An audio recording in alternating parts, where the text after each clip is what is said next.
Hello दोस्तों, मैं हूं डॉक्टर संगीता और ये है मेरा channel voice talks by doctor Sangeeta. पिछले 2 वीडियोस में हमने हिडन ट्रुथ्स अबाउट लाइफ, क्यों हम इस शरीर में आए हैं, क्या हम सिर्फ शरीर हैं और हम खुश कैसे रहें, इस बारे में हम बात कर रहे हैं। तो इसी सीरीज़ में हम आगे आज कुछ प्रैक्टिकल बातें करेंगे कि हम खुद को इन सब मुसीबतों के बीच में रिलैक्स कैसे करें। क्या हैं वो रिलैक्सेशन टेक्निक्स जिनसे हम थोड़ा शांत रह सकते हैं, उस एंग्जाइटी से, स्ट्रेस से रिलीफ पा सकते हैं। तो दोस्तों, बहुत सारी विधियां हैं, बहुत सारी टेक्निक्स हैं जिनको हम यूज़ कर सकते हैं। जो पहली विधि है वो है ब्रीदिंग टेक्निक्स। मैं मानती हूँ कि जब हम परेशान होते हैं तो हम शांत होकर इन विधियों को नहीं कर पाते, लेकिन फिर भी हमें अपना एफ़र्ट तो लगाना ही होगा। मेरे बहुत सारे क्लाइंट्स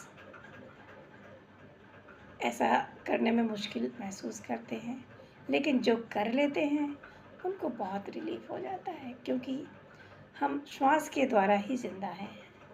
ये शरीर श्वास से ही तो ज़िंदा है। तो श्वास की टेक्निक्स करने से हमें बहुत रिलीफ़ मिलता है, मतलब हम अपने आप से जुड़ जाते हैं। अभी हम क्या कर रहे थे, हम परेशानियों का ही सोच रहे थे, लेकिन जब हमने श्वास पे ध्यान देना शुरू किया तो हम खुद से जुड़ गए। तो वो परेशानियाँ थोड़े समय के लिए माइंड से हट गई तो हमें थोड़ा रिलैक्स मिल गया, माइंड को थोड़ा सा समय मिल गया रिलैक्स करने का। तो ये बहुत ज़रूरी है। हम सब जानते हैं कि श्वास की कुछ विधियाँ हैं जो बहुत पॉपुलर हैं। उसमें एक तो है अल्टरनेटिव ब्रीदिंग, जिसे हम लोग अनुलोम विलोम प्राणायाम कहते हैं, जिसमें हम एक नॉस्ट्रिल से श्वास खींचते हैं, थोड़ी देर रुकते हैं जिसे कुंभक कहा जाता है, फिर दूसरे नॉस्ट्रिल से उसे रिलीज़ करते हैं, थोड़ी देर बगैर श्वास के रहते हैं और फिर दूसरे नॉस्ट्रिल से श्वास लेकर थोड़ी देर रुकते हैं, फिर पहले नॉस्ट्रिल से उसे रिलीज़ कर देते हैं। ये है उसका एक साइकिल। तो ऐसे कम से कम 11 या 21 साइकिल तक आप कर सकते हैं, ताकि हमें पूरा रिलैक्स मिल सके। दूसरी विधि है जो बहुत ही इफ़ेक्टिव है, भ्रामरी प्राणायाम। भ्रामरी प्राणायाम से हमें अच्छी नींद भी आती है, हमारा कंसंट्रेशन भी अच्छा होता है और माइंड को, बॉडी को बहुत रिलैक्स मिलता है। तो भ्रामरी प्राणायाम में हम कान को, मतलब श्रवण को बंद कर लेते हैं, कान में उंगली लगाते हैं ऐसे करके और आँखों को भी बंद कर लेते हैं और फिर माँ का गुंजन करते हैं इस तरह से, और उसको अपने अंदर अंदर सुनते हैं। ऐसा कम से कम 11 बार और ज़्यादा जितना आप कर सकें, पूरी सांस भरिए और उसके बाद ये गुंजन करिए। तो इससे बहुत रिलैक्स मिलता है और बहुत फ़ायदे होते हैं। तीसरा जो है वो है कपालभाति। कपालभाति जो है पेट के एरिया को एक्टिव करता है और उसका सीधा संबंध ब्रेन से भी होता है। हमारा बॉडी का कोई भी ऑर्गन अलग नहीं है एक दूसरे से, सब इंटर रिलेटेड हैं।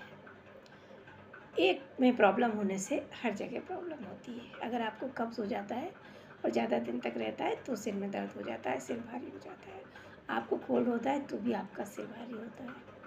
तो सारे अंग एक दूसरे से रिलेटेड हैं, इसलिए किसी की भी उपेक्षा ना की जाए। तो कपालभाति में हम ज़ोर ज़ोर से सांस छोड़ते हैं और लेना नहीं होती, क्योंकि अपने आप आ जाती है। ऐसे करके आप जल्दी जल्दी श्वास को छोड़ते जाते हैं। तो ये तो कुछ विधियां हैं, आसान विधियां हैं। इसके अलावा इससे भी आसान एक विधि है जो आप बड़ी आसानी से कर सकते हैं, कहीं भी बैठे बैठे कर सकते हैं।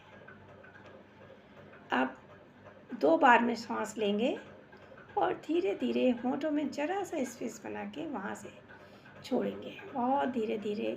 और लेते समय श्वास को ये सोचेंगे कि डिवाइन ऊर्जा आपके अंदर आ रही है और जो आप धीरे धीरे श्वास छोड़ रहे हैं उसके साथ साथ सारी एंग्जाइटी, सारा स्ट्रेस, सारी चिंताएं बाहर जा रही हैं और आपकी बॉडी और माइंड रिलैक्स होते जा रहे हैं।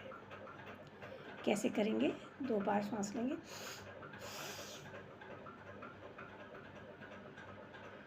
आँख बंद करके करेंगे दोस्तों ये।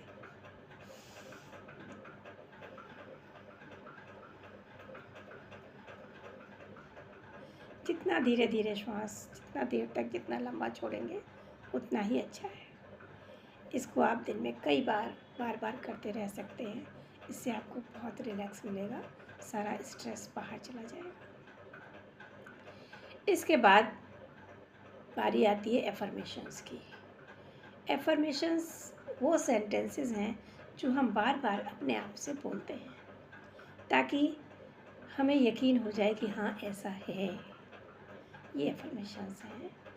जैसे ग्रेटिट्यूड की बात मैंने की थी पिछले वीडियोस में कि हम थैंक्स कहें, ग्रेटिट्यूड बोलें, वो भी एफर्मेशंस ही हैं।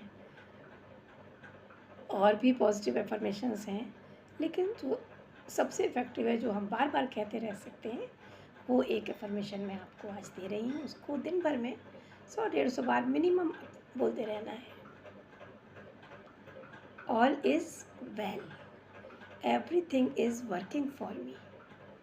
All is well, everything is working for me. इसको बार बार बोलते रहें, ट्रस्ट के साथ इसको बोलें। अपने मन में बोल सकते हैं, ज़ोर से बोलना ज़रूरी नहीं है। तो ये बहुत काम करता है। इसके बाद जो सबसे इफ़ेक्टिव विधि है वो है आनापानसति मेडिटेशन। ध्यान की जो विधियाँ हैं, कई विधियाँ हैं ध्यान की, विजुअलाइजेशन भी है और बहुत सी विधियाँ हैं। लेकिन आनापानसति में आप विजुअलाइजेशन नहीं करते, कोई मंत्र नहीं करते। मंत्र करने से भी रिलैक्सेशन होता है। आप कोई सा मंत्र भी बैठकर बोल सकते हैं, चैंटिंग कर सकते हैं। ओम की चैंटिंग बहुत रिलैक्स करती है। ओम की चैंटिंग करने से आपका ऑरा शुद्ध हो जाता है। अभी ऑरा की बात हम अगले वीडियो में करेंगे कि ऑरा क्लेंजिंग कैसे करते हैं। अभी हम आसान सी रिलैक्सेशन टेक्निक्स की बातें कर रहे हैं जो कोई भी कहीं भी कर सकता है। ध्यान भी हम कहीं भी कर सकते हैं। 5 मिनट आँख बंद करने से ध्यान हो जाता है। तो ध्यान की विधि वैसे तो पिछले वीडियो में मैंने बताई है, लेकिन यहाँ भी थोड़ा सा मैं बता देती हूँ कि जैसे आपने थोड़ा सा प्राणायाम की विधि करी है, उसके बाद आपका ब्रेन शांत हो जाता है। फिर आप आँख बंद करके बैठ जाइए और अपने श्वासों पे ध्यान ले जाइए। नाक से आप श्वास ले रहे हैं, वो श्वास आपके नॉस्ट्रिल से होते हुए, आपके थ्रोट में होते हुए, चेस्ट से होते हुए आपके पेट में जा रही है और फिर वहाँ से धीरे धीरे गर्म श्वास बाहर निकल रही है। बस हमें श्वास को देखते रहना है। कोई थॉट आता है तो आने दीजिए, उस पर ध्यान मत दीजिए। जैसे कि ट्रैफिक होता है, हम खड़े होते हैं, बात कर रहे हैं किसी से, ट्रैफिक निकलता रहता है, हम ध्यान नहीं देते। वैसे ही उन विचारों पे ध्यान नहीं देना है, हमें बार बार अपनी श्वास पे ध्यान लौटा के ले आना है। धीरे धीरे आप देखेंगे कि आप शांत होने लगे हैं, आपके विचार कम होने लगे हैं। लेकिन ऐसा एक दिन में नहीं होता, थोड़ा समय लगता है, थोड़ा प्रयास लगता है। तो इस प्रैक्टिस को रोज़ जारी रखें। पहले 5 मिनट, फिर धीरे धीरे 10 मिनट और धीरे धीरे इसको आप और आधा घंटा तक बढ़ा सकते हैं। इससे धीरे धीरे आपके विचार शांत होने लगेंगे और आप कठिन परिस्थिति में शांत रहना सीख जाएंगे। ध्यान करने से और भी बहुत सारी क्षमताएं हमारे अंदर विकसित होती हैं और डिटेल में हम किसी और वीडियो में बात करेंगे। अभी इतना ही, बने रहिएगा मेरे साथ। और आपने अगर अभी तक सब्सक्राइब नहीं किया है, लाइक नहीं किया है, तो प्लीज़ सब्सक्राइब कर लीजिए, लाइक कर लीजिए। आपका बहुत बहुत धन्यवाद। नमस्ते दोस्तों, बाय बाय।